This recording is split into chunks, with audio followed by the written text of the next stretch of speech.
자, 여러분 안녕하십니까. 이번 이야기는 시청자 망키님께서 이야기를 들려주실 겁니다. 오늘 망키님께서 해주실 이야기는 이제 제주도에서 또 실제로 겪었던 무서운 이야기가 될 것 같은데 바로 만나보도록 할게요. 네, 여보세요? 망키님 안녕하세요. 네, 안녕하세요. 네, 반갑습니다.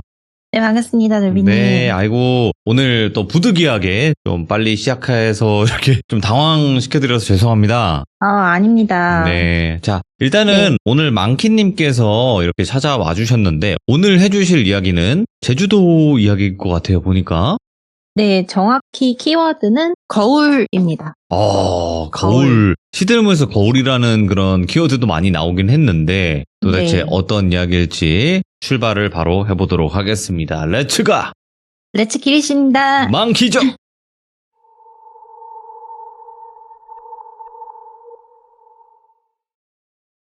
우선 이 이야기는 제 친구의 커플 이야기인데요. 네.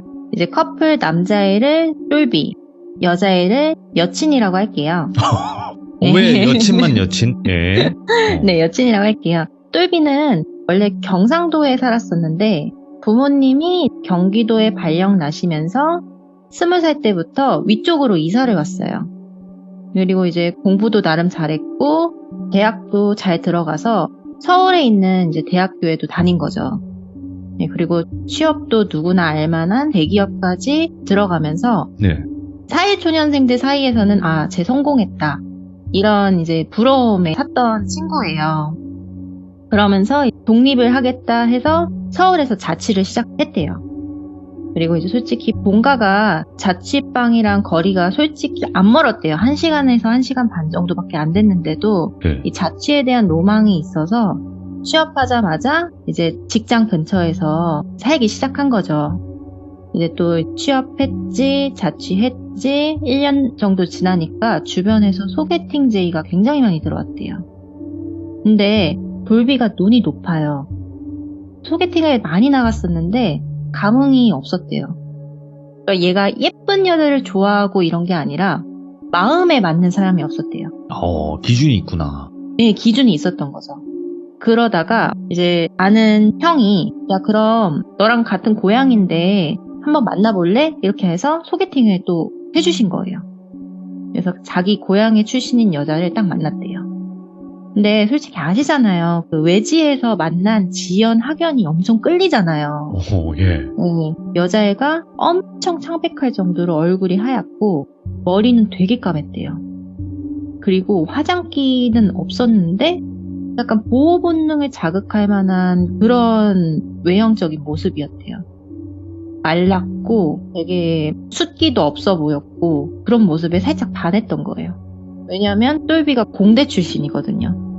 네, 그래서 그런 보호 본능 자극에 이제 그 여친이 눈에 들어왔던 거예요. 그래서 이야기 코드도 잘 맞았고 외형적인 부분도 마음에 들고 직장도 꽤 괜찮았대요. 예. 그래서 사귀게 됐는데 사귀고 나서 기념일이 다가온 거예요. 100일. 그래서 100일이 가까워지는 시점에 여행 한번 다녀오자 한 게 겨울 시점이었대요. 근데 똘비가 대기업 다닌다고 했잖아요. 네. 가끔 직장에서 복지로 극성수기에 제휴된 리조트나 호텔 추첨 같은 걸 해요. 근데 똘비가 예전에 추첨을 넣었던 걸 까먹고 있었는데 제주도 리조트에 당첨이 된 거죠. 예. 예. 근데 하필이면 당첨된 날짜가 토일월이라고 치면 화요일이 100일이었던 거예요. 그럼 우리 월화는 따로 숙소 잡아서 더 있다 올까? 이런 이야기가 나온 거죠. 여친이 적극적으로 숙소를 알아보겠다 그러길래 알겠다 하고 돌비는 신경을 안 쓰고 있었대요. 근데 여친이 좀 감성적이고 세심한 부분이 좀 있어서 알아서 잘 고르겠지 이제 생각했었대요. 네. 그러다가 이제 며칠 뒤에 여기 어때? 이러고선 숙소 사진을 보내주는데 요즘에 그 SNS 감성적인 그런 숙소 느낌 있잖아요. 딱 그런 느낌이더래요. 예. 그래서 검색을 해봤는데 이상하게 후기도 없었고 SNS 팔로워도 되게 없었대요. 네. 2자릿수. 그래서 오픈한 지 얼마 안 됐나 보다. 그리고 장소 찾아보니까 되게 관광지랑 멀리 떨어진 한적한 동네에 있더래요. 근데 숙소값은 또 비쌌대요. 그래가지고 그냥 얼마 안 된 곳이라서 이랬나 보다 하고 돌비가 거기서 그러면 우리 묵자 하고선 넘어갔대요. 기념일이 다가왔고 휴가가 돼서 제주도로 갔대요.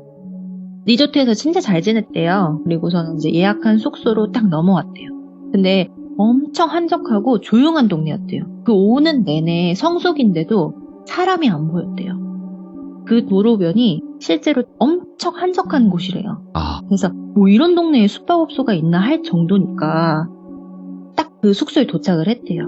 체크인을 하고 방에 들어갔는데 뭔지 모를 위화감이 느껴지더래요.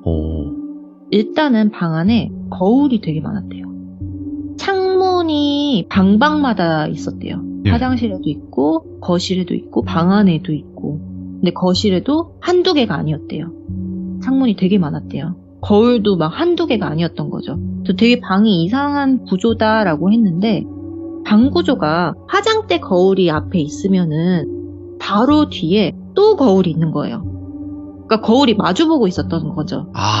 예. 예, 근데 거울이 마주보고 있는 집은 풍수지리적으로 안 좋다는 말이 있잖아요. 그쵸. 뭐 귀문 열린다고도 하고. 예, 맞아요. 그래서 저승세계와 연결된다던가 이런 미신이 실제로 많아서 막 저도 엘리베이터 이렇게 타면은 마주보는 이 거울 보면은 좀 무섭거든요. 아직도. 예, 이런 소재의 공포물도 많았었고. 그래서 이 똘비도 솔직히 살짝 소름이 돋았대요. 그래도 이제 SNS에서 꽤 감성 있게 차린 곳이라서 인테리어를 그렇게 했나 보다. 뭐 사장이 그런 미신은 모르나 보다 하고 건드리지 않았대요. 그리고 저녁에 기념일이니까 이제 바베큐도 하고 와인 한 잔 마시고 기분 좋게 보냈대요. 그러고 나서 여친이 씻고 머리를 말리더래요. 화장대에 앉아서. 그러면서 똘비한테 오빠 씻고 오면 내가 머리 말려줄게 이러더래요. 솔직히 남자든 여자든 머리를 감는 건 어렵지 않은데 말리는 게 되게 귀찮잖아요. 똘비가 또 머리숱이 엄청 많대요. 그래가지고 머리를 감고 나왔대요. 일단은. 화장대에 앉아있는데 너무 졸리더래요. 그래서 그 거울 앞에서 꾸벅꾸벅 졸았대요. 그리고 여자친구는 드라이기로 이렇게 뒤에서 말려주고 있고, 그래서 한 몇 분 지나니까 드라이기를 끄는 소리와 함께 졸음이 깬 거예요. 그래서 여자친구가 이제 똘비한테 오빠 피곤하지? 잘래? 이러더니 갑자기 방문이랑 창문을 문단속을 엄청 하더래요. 그 다음에 커튼까지 닫히고 침대에 눕더래요. 그러면서 이제 똘비가 여기가 한적한 동네라서 문단속을 더 신경 쓰는 건가? 하고서는 누웠대요. 네. 그날 돌비는 엄청난 악몽을 꾸게 됩니다. 여친이 어제 창문이랑 문을 닫고 잤다고 했잖아요. 꿈속에서 똑같은 장면이 나온 거예요. 근데 여친이 그 마지막 창문을 닫으려 할 때, 그러니까 창문이 좀 열려 있었대요. 근데 그 창문을 닫으려고 할 때 어떤 존재들이 바깥에서 자기를 쳐다보고 있었대요. 근데 그 형태가 딱 봐도 사람이 아니었던 거예요. 되게 기괴했대요. 그러니까 약간 사람이면은 바르게 서 있어야 되는데 약간 뒤틀리듯이 서 있었대요. 예. 이거 사람 아니다 싶었던 거죠. 근데 이런 꿈을 딱 꾸니까 돌비가 한숨도 못 잔 거예요. 그리고서는 다음날이 딱 됐어요. 예. 근데 이제 똘비가 아침 비행기를 타고 김포공항으로 갔어야 했어요. 비행기를 딱 탔는데 똘비가 여친한테 조심스레 악몽에 대해서 이야기를 해줬대요. 근데 여친이 좀 들으면서 몸이 미세하게 떨리더래요. 아무 말 안 하고. 그러다가 10분 뒤에 나 사실 나도 어제 귀신을 본 것 같아 하면서 털어놓대요. 그러니까 여친이 똘비 머리를 말려주고 있었다고 했잖아요. 똘비가 졸고 있었다 했잖아요. 근데 그 거울 속으로 졸고 있는 똘비를 바라보고 있는데 벗어난 초점 사이로 예? 방바닥에 웅크리고 있는 무언가를 본 거죠. 근데 여자친구가 이건 딱 봐도 귀신이다. 이걸 딱 느꼈대요. 예. 근데 이걸 말해주면은 내일 아침에 우리 비행기 타야 되는데 잠 못 자겠지? 하고 못 본 척하고서는 그냥 방문을 잠그고 이제 잔 거예요. 네. 그래서 돌비가 이거 진짜 소름 돋는다. 우리 혹시 같은 거 본 건가? 하면서 이제 몸을 떨었대요, 둘 다. 이제 그런 사이에 공항에 도착해서 각자 이제 서울에서 사는데 좀 멀리 살아요. 그러니까 예를 들면 똘비는 잠실 쪽에서 산다고 치면은 여친이는 이 영등포 뭐 이쪽에서 사는 거죠. 그러니까 각자 다른 버스를 타고 가야 되는 상황인데 여친 버스가 먼저 온 거예요. 그래서 여친을 태우고서는 보냈대요. 근데 자기도 버스를 타야 되는데 영 너무 찝찝하더래요. 그 똘비가 본 존재들이 좀 축축했대요. 예. 축축하고 뭔가 사람이 아닌 것들이었는데 계속 그게 아른거리더래요. 이제 무섭기도 하고 찜찜해서 엄마한테 전화를 했대요. 근데 여기서 똘비 엄마에 대해서 잠깐 이야기를 하자면 엄마의 촉이 좀 엄청 좋대요. 오. 남들과는 좀 다르대요. 예전부터 똘비가 거짓말하고 다니면은 엄마가 다 눈치를 챈 거예요. 그래서 많이 그런 분들 혼났대요. 있어. 맞아요. 네, 많이 혼났대요. 그래서 이제 성인이 되고 나서는 아, 우리 엄마는 진짜 무섭다. 다 안다 싶어서 솔직하게 이제 모든 걸 이야기하는 편이라고 하더라고요. 그래서 엄마랑 되게 친구같이 지냈는데 엄마한테 이제 전화를 한 거죠. 엄마, 나 지금 밥 차려줘. 집 갈 거야. 이렇게 얘기를 한 거죠. 그래서 자취방 가는 버스 말고 본가로 가는 버스를 탔대요. 그렇게 이제 본가에 도착을 했는데 엄마가 촉이 좋다 했잖아요. 먼저 물어보시더래요. 너 여행 갔다 온다더니 어디 갔다 온 거야? 왜 이렇게 얘가 헬쓱해져서 와? 하니까 머뭇머뭇하다가 엄마한테 털어놓은 거죠. 사실 여친이랑 여행을 다녀왔는데 엄마가 못 믿을 수도 있는데 여친이 방안 거울 속에서 귀신을 봤다더라. 그리고 이 방문 창문 다 잠그고 잤는데 그날 내가 꾼 꿈이 여친이 창문 닫을 때 밖에서 무언가들이 우릴 쳐다보고 있었다. 근데 나는 그게 귀신인 것 같다. 예. 이렇게 털어놨대요. 근데 여자친구도 그런 존재들을 방 안에서 봤다. 근데 엄마가 이제 조용히 듣다가 난 네 여자친구가 더 소름 돋아. 왜? 이런 거죠. 예. 방 안에 귀신이 있는 걸 봤는데 왜 문이랑 창문을 다 잠궈? 이렇게 얘기를 하는 거죠. 예. 그러니까 엄마 말 듣고 보니까 좀 이상한 거예요. 있는 걸 알면서 왜 잠궜지? 이상하긴 한데 여친도 몰랐으니까 그랬겠지 하고 이제 그날을 넘겼대요. 근데 그러고 나서 돌비가 좀 이상해집니다. 밤마다 이제 악몽에 시달리고 가위에 눌리고 하는 일도 잘 안 됐대요. 그래서 예민해져서 되게 힘들었대요. 네. 근데 자취하니까 또 혼자 있잖아요. 주말에는 이제 여자친구랑 있거나 아니면 이제 본가로 들어가서 무조건 자는데도 하루하루가 메말라가는 느낌으로 지냈대요. 밥을 굶지는 않았대요. 근데 살이 계속 빠지는 거예요. 그리고 여자친구랑 같이 자도 매일같이 가위에 눌리는 건 똑같은 거예요. 그리고 오히려 데이트를 하고 오면은 더 힘든 느낌이 들어서 여자친구를 자고 가라고 말하고 싶지도 않았대요. 네. 근데 여기서 여자친구가 되게 내성적이라고 했었잖아요. 사람 많은 데를 안 좋아해요. 뭐 놀이공원이라던가 아니면 뭐 쇼핑몰이라던가 뭐 번화가 이런 데를 되게 싫어해서 조용한 곳으로만 이제 데이트를 다녔대요. 심야 영화를 본다던가 아니면 집에서만 데이트를 한다던가 네. 뭐 조용한 곳에서 이제 캠핑을 한다던가 이런 식으로의 데이트만 했는데도 진짜 사람 많은 곳에 갔다 온 것처럼 기가 쭉쭉 빨렸대요. 그래서 그냥 똘비는 아 내가 요즘에 그냥 힘들어서 그런가 하고 이제 그냥 지냈대요. 네. 그러다가 어느 날 고향 친구가 결혼을 하게 돼서 고향으로 내려가게 돼요. 그래서 이제 친구들이랑 오랜만에 고향에서 모인 거예요. 근데 저를 비롯해서 이제 똘비가 부산 사람이에요, 사실. 혹시 부산에 감천문화마을이라고 아세요? 처음 들어봅니다. 감천문화마을이라고 감천동과 아미동 쪽에 카페가 엄청 많아요. 근데 그 반대로 그쪽이 판사촌처럼 돼 있어서 엄청 가파르고 절벽처럼 된 낭떠러지들도 많고 계단도 엄청 가팔라요. 그리고 그 지역이 음기가 엄청 강한 곳으로도 유명하거든요. 무속인들이 아미동 비성마을이라고 하면은 음기가 엄청 강한 곳이라고 이야기할 정도로 실제로 진짜 음기가 강한 곳이에요, 거기가. 근데 똘비가 친구들이랑 하필이면 결혼식 끝나고 그 근방의 카페를 갔대요. 근데 거기가 똘비가 친구들이랑 얘기를 하는데 혼자서 멍을 때리고 있더래요. 네. 그냥 애들이 이야기하는데 대답도 안 하고 멍 때리고 있더래요. 친구들 입장에서는 아, 쟤 그냥 서울에서 내려와서 피곤한가 보다 하고 생각을 했는데 그 중에서 친구 하나를 민수라고 할게요.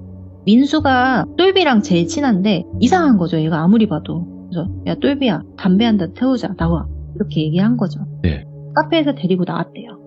무슨 일 있는지 이야기를 하고 싶어서 이제 데리고 나왔는데 하필이면 민수가 또 전화가 온 거예요. 네. 그래서 전화를 받고 잠깐 나왔대요. 근데 똘비가 있어야 되는데 없어진 거예요. 근데 카페에서 조금만 걸어가면은 밑에 가파른 계단이 있대요. 이게 여자들이 힐 신고 가도 넘어질 수도 있을 정도로 되게 가파른 곳인데 조심해야 돼요. 그러니까 발 잘못 디디면 병원행위라서 위험한데 똘비가 천천히 그 계단으로 걸어가더래요. 예. 진짜 너무 힘알이 없는 할아버지 같은 걸음으로 홀린 듯한 느낌으로 걸어가더래요. 그래서 민수가 그걸 보고 야! 하고 잡았대요. 그러면서 니 뭐하냐고. 방금 니 떨어질 뻔했다고. 근데 돌비가 기억을 못하더래요. 나 지금 여기 왜 있어? 이러는 거. 너 지금 떨어질 뻔했다고. 정신 차리라고. 너 무슨 일 있냐고 이렇게 이야기를 했는데 돌비가 갑자기 기분이 너무 안 좋았대요. 유독 그 장소에 있으니까 기가 빨리고 어지러웠대요. 그냥 여기서 벗어나지 않으면 난 죽겠다라는 생각이 들더래요. 그래서 미안한데 나 컨디션 너무 안 좋으니까 다음에 이야기하자 하고서는 기차를 타고 올라간 거죠. 기차를 타면서 이제 올라가는 중에 여자친구한테 이제 카톡을 한 거예요. 몸이 안 좋아서 예정보다 좀 일찍 갔다 이러면서. 근데 도착 시간에 여자친구가 딱 마중을 나왔더래요. 근데 자기는 컨디션이 너무 안 좋다 그랬잖아요. 예. 근데 그에 비해서 여친은 너무 생기가 있는 거예요. 활기찬 모습인 거예요. 그러면서 너무 활기차게 오빠 왜 이렇게 몸이 안 좋아? 나는 배고픈데 오빠 몸 안 좋으니까 우리 죽이라도 먹을까? 이러면서 부축하더래요. 그러니까 신경을 써주니까 여자친구한테 그냥 가라고 할 수가 없었대요. 그래서 할 수 없이 여자친구네 집에 가서 잠을 잡니다. 근데 또 가위에 눌린 거예요. 그것도 너무 심하게 눌린 거예요. 여자가 위에서 목을 조르는데 숨이 막혀서 컥컥거리는 그 호흡과 함께 발버둥을 치면서 가위에서 겨우 깼대요. 근데 여자친구가 침대에서 돌비를 뚫어져라 쳐다보고 있었던 거예요. 예? 근데 그 쳐다보는 게 눈은 똑바로 쳐다보는데 입꼬리만 올라가 있는 그런 얼굴 아세요? 감정이 없는데 입꼬리만 올라가 있어요. 그런 얼굴로 자기를 관찰하고 있었던 거죠. 근데 너무 소름이 끼쳤는데 여기서 소리를 지르면 안 되겠다 이런 생각이 들고 태연하게 뭐해? 앉아? 이러니까 여자친구가 오빠 자는 거 너무 귀여워서 보고 있었어. 얼른 자. 나도 자야겠다 하고 그냥 눕더래요. 너무 무섭다. 예. 더 무섭잖아요. 그러니까 부엉이처럼 진짜 눈 똑바르게 뜨고서는 자기를 주시하고 있는 모습이 너무 무서웠는데 솔직히 여친이 뭐 칼 들고 해코지한 것도 아니고 뭔 일이 일어난 것도 아니니까 그냥 넘어갔대요. 뭘 할 수가 없어서. 근데 잠은 못 잤대요. 근데 생각해보면 너무 이상하대요. 왜냐면 사람이 가위에 눌리면 악몽을 꾸는 것처럼 소리를 내기도 하고 표정 자체가 되게 괴로워해요. 예. 그럼 옆에서 깨워주거나 하지 않나요? 근데 그걸 미소 지면서 바라보고 있었다는 게 너무 무섭더래요.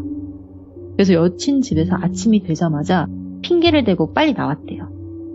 근데 이제 집으로 가고 있는데 그 부산에서 만났던 친구 민수가 네. 연락을 한 거죠. 그러면서 잘 갔냐고. 너 되게 이상하다고. 요즘 무슨 일 있냐고 하면서 결혼식 때 그 모여 있었던 친구들이랑 찍었던 사진들을 보내주는데 돌비만 유독 쾌한 느낌이 강하게 들더래요. 그러니까 다 생기게 막 화사하게 웃고 이러는데 예. 돌비만 죽은 사람 같더래요. 피부톤이랑 그러니까 생기 자체가 아예 없더래요. 그 사진 속에. 이걸 보고서는 진짜 내가 이상하구나 하면서 이제 본가에 내려갔대요. 예. 아예. 엄마가 있고 밥도 다 차려주고 자기 방도 있으니까 일단은 가족이 있는 데서 지내야겠다. 나 지금 혼자 있으면 무섭다. 이런 생각이 든 거죠. 엄마가 아들을 봤는데 너무 이상한 거죠. 제주도에서 그 왔었던 얼굴과 지금 얼굴이 너무 다르더래요. 예. 네, 그때 돌비가 집에서 몸무게를 쟀는데 10kg가 빠져 있었대요. 근데 돌비 진짜 밥 잘 먹고 잘 지냈었는데 살이 그냥 이유 없이 빠진 거예요. 엄마가 그때 귀신 봤다는 이야기도 신경 쓰이고 하니까 신년마다 신점을 보는 무당이 있대요. 법당이 있대요. 그래서 거기 한번 가봐라 하고서는 애가 안 갈 걸 아니까 돈을 쥐어준 거예요. 복채비를. 솔직히 돌비가 신점을 안 믿어요. 그래도 엄마가 이렇게 돈까지 쥐어주는데 속는 새뿐 치고 가보자 하고서는 예약을 하고 휴가를 내고 갔대요. 나흘 정도 뒤에. 이제 점집에 딱 들어갔는데 굉장히 묘했대요. 예. 향 냄새도 나고 앞에 여자가 앉아 있었는데 엄마 뻘의 여자였대요. 근데 기백이 엄청났대요. 근데 무당이 똘비를 쳐다보는데 자기 얼굴이랑 바로 옆 허공을 왔다 갔다 하면서 눈살을 찌푸렸대요. 그러더니 이 상을 탕 치더래요. 그래서 똘비가 엄청 쫄았대요. 앉아 이러더니 앉았대요. 귀문 열려서 왔네 한마디를 하시더래요. 예. 아무 소리도 안 했는데. 근데 이제 더 이어서 이야기하는 게 네 기를 지금 빨아먹을 대로 다 빨아먹는 들이 붙어있다 이렇게 얘기를 하더래요. 너 지금 이대로 가면은 제명에 못 살고 죽을 거다 이런 소리 들은 거죠. 그 이름 사주 같은 걸 보잖아요. 근데 이 똘비 엄마가 이 신점 같은 걸 이제 좋아한다고 했는데 똘비 이름 사주에는 명줄이 되게 길게 나왔어요. 근데 뭔가가 지금 개입되어 있어서 똘비 사주에 귀문이 열렸다고 하더라고요. 그러니까 원래는 귀문관살이라는 사주가 없는데 애가 어디에 개입돼서 온 거예요. 아, 예. 똘비가 이제 이야기를 했대요. 자기가 이제 이상한 경험들을 했던 거, 꿈을 꿨던 내용들, 네. 그리고 귀신한테 시달리고 있는 것들. 그러더니 이제 무당이 다 듣더니 여자친구가 이상하대요. 보통 귀신이 방 안에 있는 걸 봤으면 문을 잠그진 않는데요. 오히려 수상하대요. 그러면서 더 이상한 부분은 없었냐라고 질문을 하더래요. 그래서 똘비가 방에 들어갔을 때 위화감이 들었다 했잖아요. 특히 거울이 되게 많았던 거. 이걸 얘기를 했는데 거울 구조를 물어보더래요. 그래서 마주보고 있는 그 거울의 구조를 얘기해 주는데 여자애가 귀문을 연 게 맞네. 딱 한 소리를 하더래요. 그러면서 이제 여자친구가 혹시 귓기를 자주 느끼냐? 뭐 여자친구가 신내림을 받았거나 그쪽 관련된 일을 하냐? 예. 별의별 질문을 했대요. 근데 생각해보니까 거짓말 안 치고 똘비가 아는 게 하나도 없었대요. 솔직히 반년을 사귀었는데 여자친구의 이름, 직업, 사는 집 정도만 알지 여자친구의 친구들을 안다거나 취미를 안다거나 이런 게 하나도 없었대요. 그러니까 여자친구가 그때 귀신을 어떻게 본 거지? 이제서야 의문이 든 거죠. 근데 이 거울을 마주보고 있으면 귀문이 열린다고 하잖아요. 네. 그게 어떠한 의식이 있대요. 그러니까 귀신을 부르는 주술 중에 하나래요, 그게. 오. 이해하기 쉽게 그 귀문관살이라는 그 사주 들어보신 적 있죠? 이 뜻이 실제로 귀신이 내 안에 들어오면 빗장을 가둬서 잠군다. 이런 뜻인데 실제로 이름에 이런 사주가 있는 사람들이 있대요. 그래가지고 귀신처럼 촉이 좋다던가 신기가 있는 사람들의 사주라고 하더라고요. 네. 근데 이 사주가 좋은 의도로 쓰이면 성공한 사람들도 있긴 한데 나쁜 의도로 쓰이면 강한 집착이나 네. 변태적 성향이 많고 뭐 정신분열증 증상들도 많고 사이코가 많다는 거죠. 그런 사주래요. 근데 안타깝게도 후자의 경우가 되게 많대요. 그래서 이제 무당이 하는 말이 이 여자한테는 그런 사주가 있는 것 같다.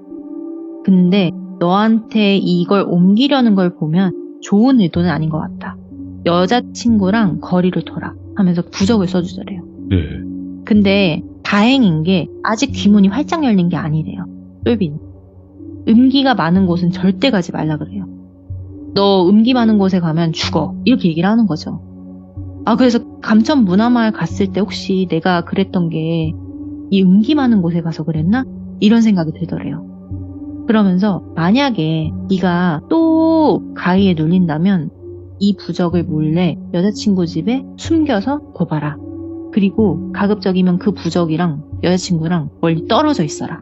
헤어져. 그냥 이렇게 얘기를 하더라고요. 예. 근데 솔직히 여자친구한테 정이 떨어진 상태였대요. 잘 때마다 이제 소름 끼치게 관찰하고 있고 만나도 집 밖도 안 나가고 집 데이트만 엄청 하는데 기가 쪽쪽 빨리고 행복하지도 않았는데 그러니까 이제 헤어질 생각은 안 해봤지만 돌이켜보니까 아 이거는 헤어져야겠다라는 생각을 하게 됐대요. 그리고 이제 이 부적을 속는 셈 치고 숨겨보자 하고 주말에 여자친구 집에 갔대요. 어디다 둬야 못 찾을까 하면서 여자친구 집을 싹 스캔했대요. 근데 그때 날씨가 더워지면서 파카를 안 입었거든요. 아, 예. 예, 근데 여자친구 옷장에 파카가 걸려있더래요. 그래서 여자친구가 화장실에 잠깐 갔을 때 파카 안주머니에 완전 이제 구겨가지고 꾹꾹 넣고 지퍼까지 올려놨대요. 예.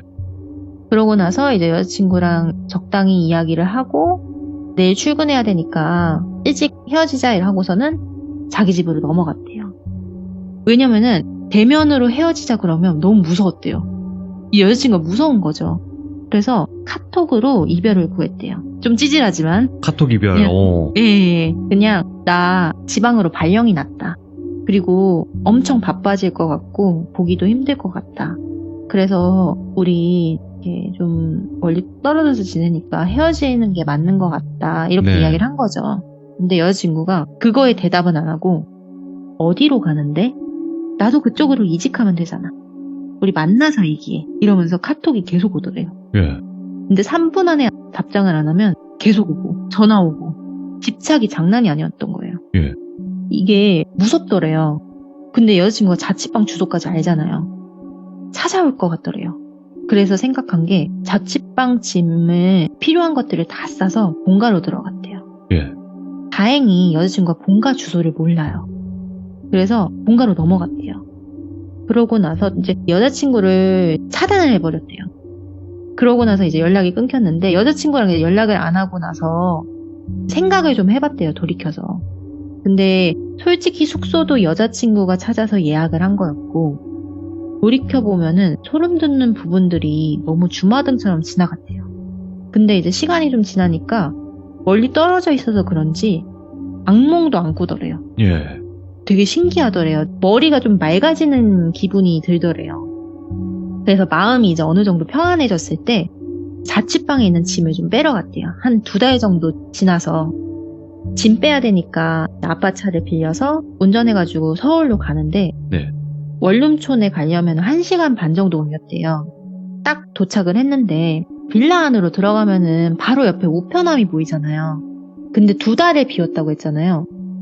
그러면 전기세나 관리비 같은 우편물들이 와 있어야 정상인데 네. 하나도 없더래요. 누가 싹 다 빼간 것처럼 깨끗하더래요. 비운 적이 없는데 한 장도 없으니까 너무 소름이 돋잖아요. 느낌이 싸한 거예요. 그리고 올라갔대요.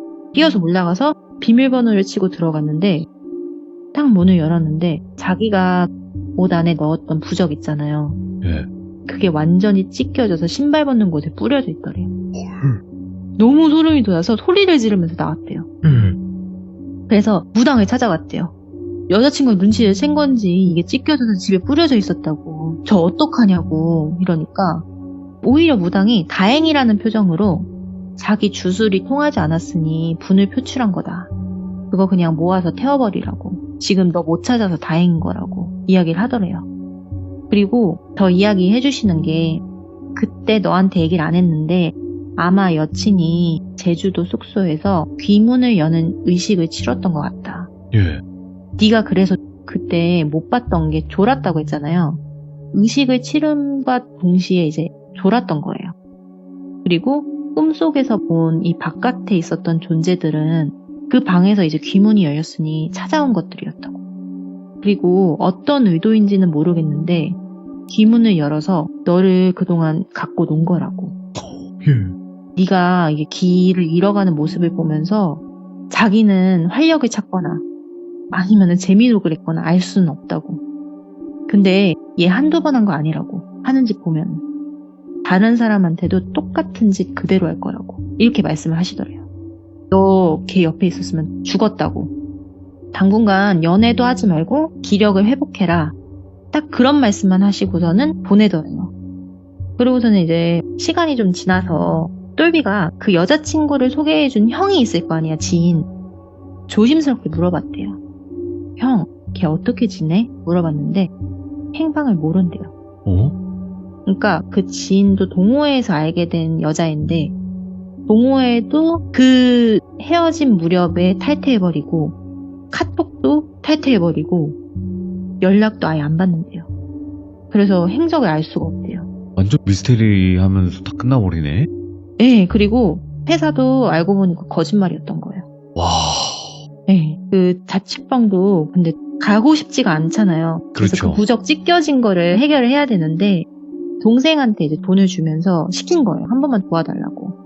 해가지고 동생이 이제 친구들이랑 가서 이 짐과 찢겨진 부적들을 다 태워줬대요. 예. 예, 찜찜하니까 거기에 있는 물건들을 가지고 올 수가 없었대요. 그러니까 아마 이제 자기가 돌이켜보면은 그 방 안에서 내가 어디에 있는지 찾으려고 뒤진 것 같다고 하더라고요. 그래서 이제 귀문을 열었던 거는 거울 속에 이제 주술을 통해서 귀문을 열었던 건 맞는 것 같고, 그리고 본인이 감천문화마을 갔었을 때 그런 음기가 강한 지역으로 가서 홀렸던 것도 맞는 것 같고, 네. 귀신에 씌였던 게 맞는 것 같다고 이제 인정을 하더라고요, 똘비가. 근데 여친의 의도는 모르겠대요. 그러니까요. 예, 아직도 모르겠대요. 그래서 이제 귀족분들 중에서 이 여친의 의도가 어떤 거였는지 추리해 주실 분은 댓글을 부탁드린다고 똘비가 그러더라고요. 아, 예, 그치, 지금 그럴 수 똘비가 있어요. 보고 있거든요. 예.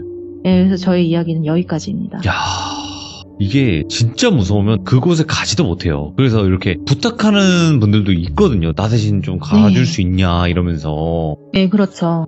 야, 일단은 제가 얘기를 듣기로는 뭐 이런 네. 경우들이 시들무에 없었던 건 아니지만 네.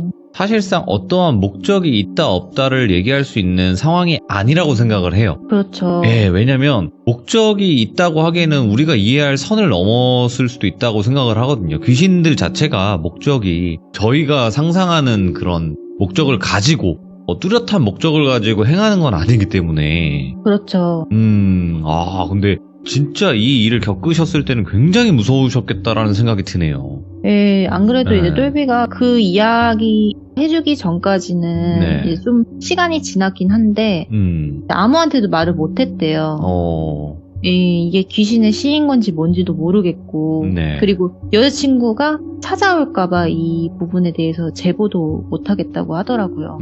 그래서 대신 내주신 거구나. 예. 그래가지고 이제 대신 제보를 해봤습니다. 오늘 망키님께서 이 이야기를 들려주셨는데, 근데 처음 참여하시는데 굉장히 깔끔하게 잘해주시는데요? 그래서 떨림이 하나도 친구가- 없어요. 친구가 그래서 부탁을 했나봐요, 저한테. 역시 망키님이 이렇게 떨림 없이 그래도 뭔가를 준비하셔서 이야기를 하신 거는 느껴지지만 네. 그래도 이렇게까지 남의 이야기를 전달을 해주신다는 것 자체가 굉장히 이거는 또 망키님의 능력이지 않을까 생각을 합니다. 감사합니다. 네, 그리고 지인분 너무 걱정하지 네. 않으시기를 바란다고 방송 보고 계시니까 좀 전달을 네. 해드리고 싶네요. 감사합니다. 네, 너무 감사드리고요. 혹시라도 또 다른 이야기 있으시면 언제든지 또 찾아와 주시기 바라겠습니다. 감사합니다. 네, 감사합니다. 네. 근데 그 여자친구의 행동 자체가 이해가 되지 않는 선에서의 일들을 보여주고 있거든요, 여러분들. 그래서 혹시라도 여러분들의 생각은 어떤지 댓글로 꼭 남겨주시길 바라겠습니다. 감사합니다.